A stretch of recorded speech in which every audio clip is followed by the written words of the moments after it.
Pendant un moment, je devais placer mes chaussures perpendiculairement par rapport à mon lit.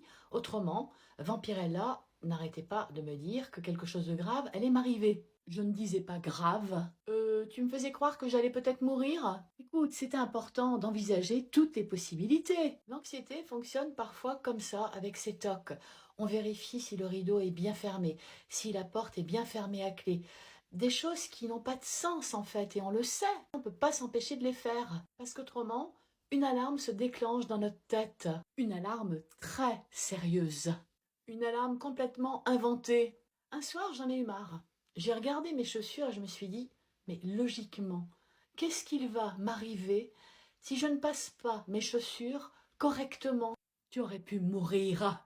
Je me suis dit, je prends le risque, on verra bien. Et là, au passage, Vampirella, j'ai donné un coup de pied dans mes chaussures, dans un désordre absolument irresponsable. Puis je me suis mise au lit.